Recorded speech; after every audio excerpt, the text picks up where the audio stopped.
Jumeirah অবজারভেটরিতে দারুণ লাগছে আমাদের, প্রচন্ড এনজয় করছি। বাট এখান থেকে যা ভিউ পাচ্ছি ইটস মানে ও টাকা উসুল।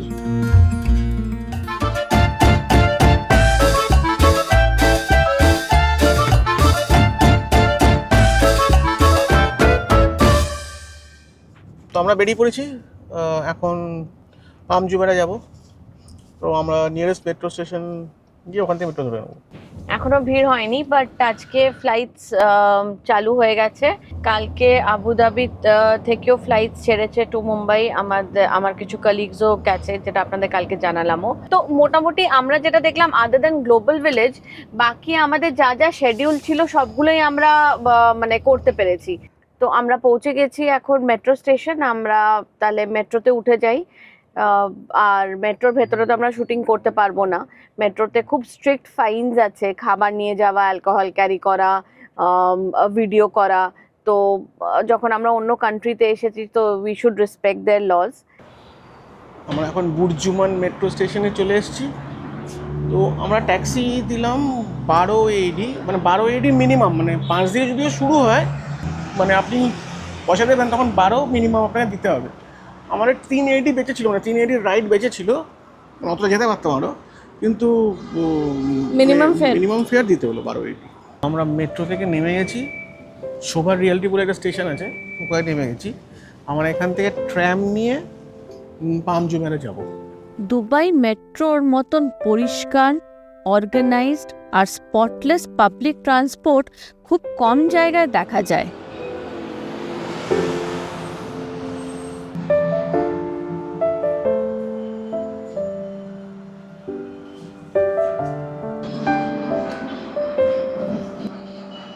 এখানেও কার্ডে কাজ হয়ে গেল, এই কার্ডই চলে। তো এটা দিয়ে আমরা পাম জুমেরা যাব। একটা জিনিস দুবাইতে হচ্ছে, কানেক্টিং যে ইয়েগুলো বানিয়েছে ওরা, মানে ওয়াকওয়েগুলো, ওইগুলো সব এয়ার কন্ডিশন। সো মানে বাইরে বেরোতেই হচ্ছে না, জাস্ট 1 সেকেন্ডের জন্য বাইরে বেরোলাম, বেরিয়ে ট্রাম স্টেশনে ঢুকে গেলাম, দ্যাটস অল। তো কিছু মানে আমরা কোনো কষ্ট হবে না যদি পাবলিক ট্রান্সপোর্ট ইউজ করেন। আর কয়েকটা জায়গায় ধরুন গ্লোবাল ভিলেজ আর বিরকাল গার্ডেন পর্যন্ত মেট্রো যায় না, ওখানটা ট্যাক্সি করতে হবে, বা বাসও আছে, বাসগুলো খুব ভালো। আদারওয়াইজ সব জায়গায় পাবলিক ট্রান্সপোর্ট যায়। কি বলছিলেন? আর মেট্রোতে আমরা যে এলাম না, ডিস্টেন্সটাও কিন্তু অনেকটা। যদি নর্মালি আমরা ক্যাবে আসতাম বা কিছু, তাহলে অ্যাটলিস্ট মিনিমাম 100 AED বা তার বেশি হতো হয়তো। 5 AED লাগবে পার হেড। ট্রামে স্টেশনে ঢোকার পরে মানে কার্ডটা পাঞ্চ করলাম, এখানে কোনো সিকিউরিটি নেই, কেউ নেই যে আপনি কার্ড পাঞ্চ করছেন কি করছেন না। ইউ শুড বি ট্রুথফুল যে আপনি কার্ড পাঞ্চ করেই ট্রামে উঠবেন। জানি না ট্রামে চেকিং হয় কি না, বা কার্ড বুঝতে পারি কি না, কিন্তু এখানে এমনি মেট্রো স্টেশনে ঢোকার আগে আপনি পাঞ্চ করে ঢুকছেন, নাও ঢুকতে পারবেন না। এখানে একটা ঢুকে গেলেন স্টেশনের মধ্যে, তারপরে পাঞ্চ করছেন, এটাই তফাৎ। মেট্রো আর ট্রামের সিমলেস কানেক্টিভিটি দুবাইয়ের প্ল্যানিং আর ইনফ্রাস্ট্রাকচারের একটা পারফেক্ট এক্সাম্পল। মেট্রো স্টেশন থেকে বেরিয়ে ট্রামে উঠলেই একটা কমপ্লিটলি ডিফারেন্ট ভাইব ফিল হয়। গ্লাস উইন্ডো দিয়ে বাইরে তাকালে যতদূর চোখ যাচ্ছে শুধু দুবাইয়ের লম্বা লম্বা স্কাইস্ক্রেপার্স। দুবাইয়ের সৌন্দর্য শুধু তার অ্যাট্রাকশনসই নয়, কিভাবে শহরটা ডিজাইন করা হয়েছে সেটাও ইকুয়ালি রিমার্কেবল। আর এই ট্রাম রাইডটা ওটার একটা পারফেক্ট এক্সাম্পল। এখানে জার্নিটাও ডেস্টিনেশনের মতনই মেমোরেবল। শোভা রিয়ালিটি মেট্রো থেকে পাম জুমেরা যাওয়ার ট্রাম রাইডটা টুরিস্টদের মধ্যে খুব পপুলার, কারণ জার্নির প্রত্যেক মিনিটে একটা পারফেক্ট ভিউ দেখা যায়।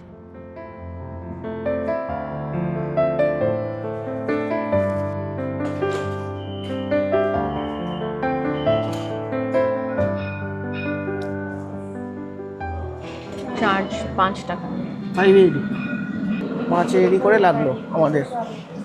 আমরা এখন পাম জুমেরা স্টেশনে এসে গেছি। এখান থেকে না মোনোরেল যায় টু দ্য পামস, বাট ওইটা এখন চলছে না, তো আমাদেরকে ক্যাব নিতে হবে। আমরা এখন ক্যাব খোঁজার চেষ্টায় আছি, ট্যাক্সি করে যেতে হবে, আদারওয়াইজ কোনো অপশন নেই।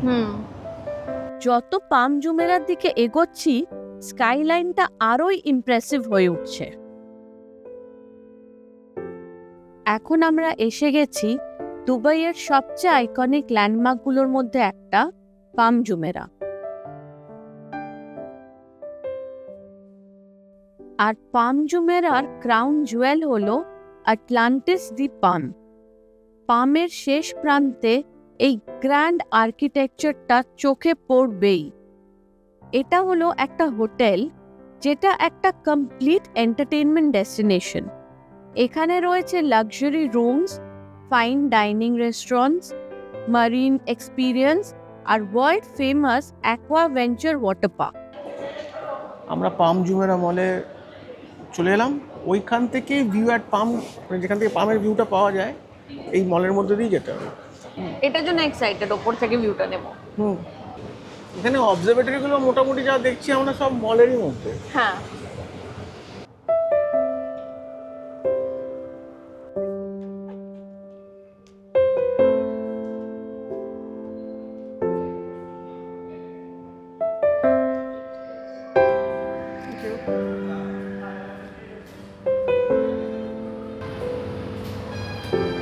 বাহ, এডিটা খুব সুন্দর।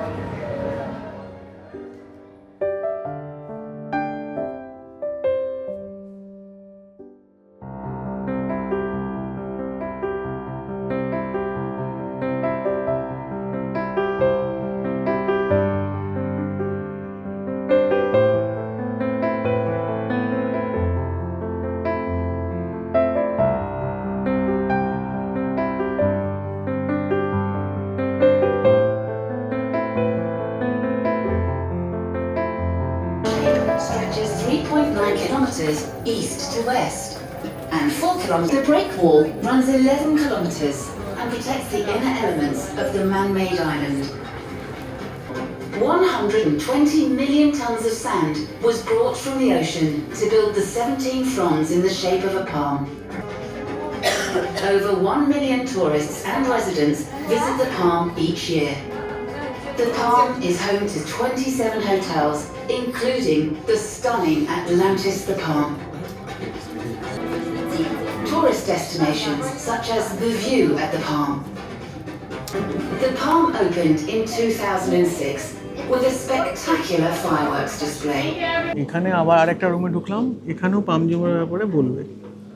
তো দিস ইজ এক্সেলেন্ট ইয়ার, মানে যেভাবে বানিয়েছে, যেভাবে ব্যাপারটাকে পোর্ট্রে করে বলছে, বিউটিফুল। এখানে রকও রেখেছে দেখানোর জন্য। একটা sample. This is a sample of a massive boulder that was used to protect the island of Palm Jumeirah. Each rock weighs up to 6 tons. এখানে কিন্তু স্কাই ডাইভিংও খুব করে লোকেরা, এই পাম জুমেরার উপর দিয়ে করে ওই ভিউটা নেওয়ার জন্য, ভিউটার জন্য।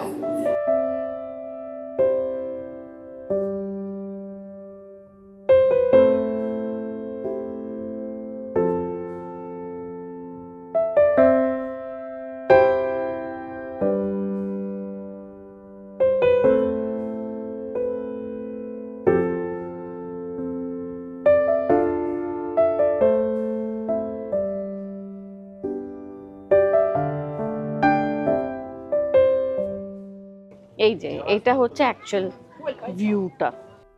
স্পেস থেকে দেখলে পাম জুমেরাকে একটা বিশাল খেজুরের গাছের মতন দেখায়। আরেবিয়ান গালফের ওপরে কমপ্লিটলি ম্যান মেড একটা আইল্যান্ড, যেটা হলো দুবাইয়ের লাইফস্টাইলের প্রতীক। আটলান্টিস দ্য পামের পাশেই রয়েছে এই সুন্দর একটা আর্কিটেকচারাল বিল্ডিং, যেটার নাম হলো আটলান্টিস দ্য রয়্যাল। পামের ট্রাঙ্ক অ্যান্ড ব্রাঞ্চেসের মধ্যে প্রচুর luxury villas, world class hotel, private beach আর রেস্টুরেন্টস রয়েছে। এখানে অনেক ফেমাস পার্সোনালিটিস যেরকম শাহরুখ খান, সলমান খান, অভিষেক বচ্চন, ঐশ্বরিয়া বচ্চন, আম্বানি ফ্যামিলি, আরও অনেকের সেকেন্ড বাড়িও আছে।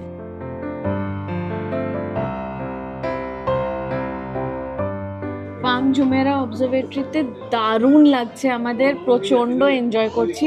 ইনফ্যাক্ট একটাই অসুবিধা, একটু রোদ্দুর আজকে, মানে রোদটা একটু বেশি আছে আর গরমও আছে, তো আমরা একটা ছাওয়ায় দাঁড়িয়েছি, বাট এখান থেকে যা ভিউ পাচ্ছি ইটস মানে টাকা উসুল। টাকা উসুল। আর একটাই জিনিস বলতে চাই, যার পয়সা আছে তার জন্য অ্যাকচুয়ালি এখানে ইট ইজ আ বিলিয়নার্স প্যারাডাইস। মানে এখানে ইয়ট সব আছে, আমি যা দেখলাম। দারুণ দারুণ, মানে if you have got the money then Dubai is a place.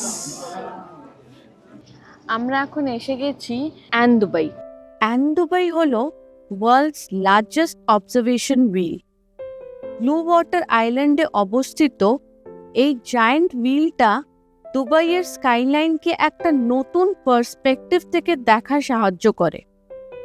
এখানে চড়লে Palm Jumeirah, Dubai Marina, JBR beach আর আরেবিয়ান গালফ একসাথে দেখা যায়। আর সানসেটের সময় তো এটা আলাদাই একটা এক্সপিরিয়েন্স।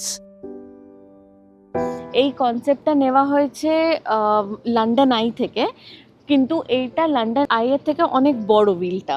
এখানে একটু ওয়াক করছিলাম, বেশ ভাল লাগছিল হুইলটা, আর এখানে দেখছিলাম অনেকে এসেছে, বাচ্চারা খেলাধুলো করছিল, ভাল লাগছিল।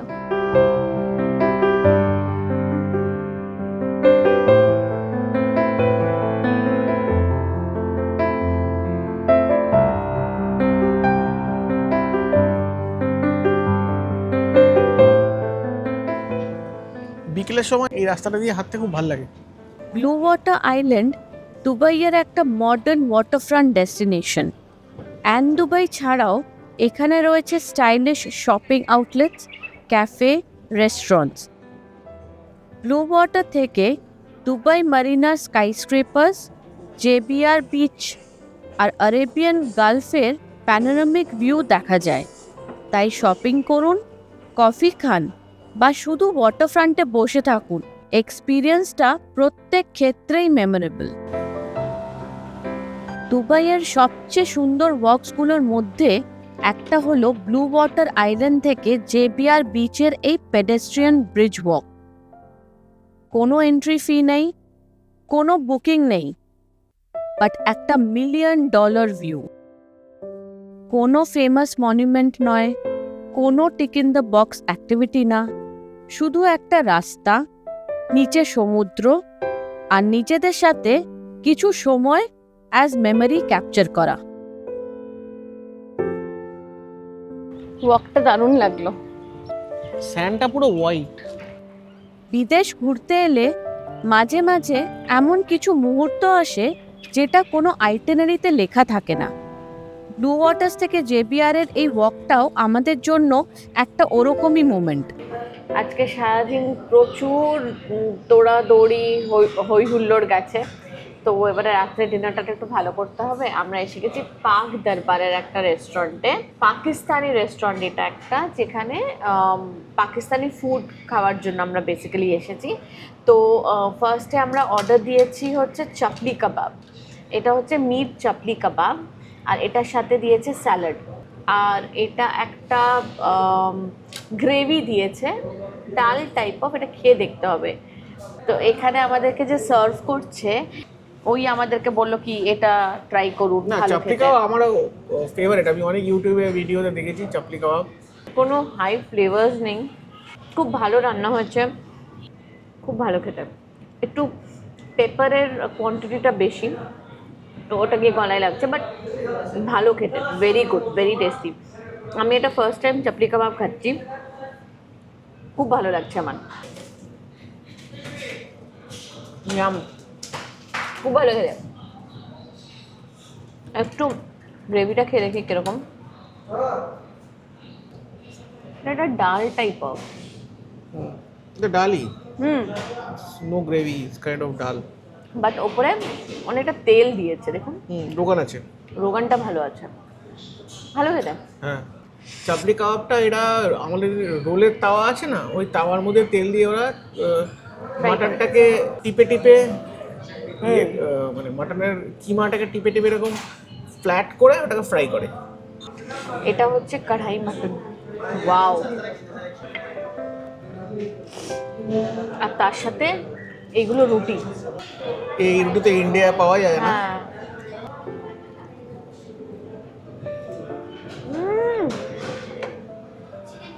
এই টেস্টটা is very similar to the Indian কাসা বা একটু কড়াই টাইপস যেগুলো ওরা ওরা যে আইটেমসগুলো করে ওটার সাথে প্রচুর রিজেম্বলেন্স আছে। সো মানে আমার যেরকম চাপলি কাবাবটা খেয়ে একটা ডিফারেন্স মনে হলো, এইটা খেয়ে আমার সেরকম ওই ডিফারেন্সটা মনে হয়নি, বাট প্রচণ্ড টেস্টি খেতে। আর রুটিটা কেমন খেতে? এই রুটিটা আপনি যদি দেখেন থিকনেসটা যথেষ্ট মোটা আছে, তো মোটা আর একটু টেক্সচারটা আলাদা, আর ওর মধ্যে ইয়ে দেওয়া সেসমি সিডস দেওয়া আছে, ওপর থেকে সেসমি সিডস দেওয়া আছে। এটা তলাটা আর ওপরটা ইজ ভেরি ক্রিস্পি, আর মাঝের লেয়ারগুলো না আর ভেরি স্পঞ্জি, খুব সফট, ভালো লাগছে কেন। কম্বিনেশনটা ইজ ভেরি গুড। এবারে খেয়ে ফেলি ঠান্ডা হওয়ার আগে। ঠিক আছে, তাহলে এখন খাওয়া দাওয়া করে আজকের মতন সাইন অফ করি, আবার কালকে দেখা হবে। Good night. Good night.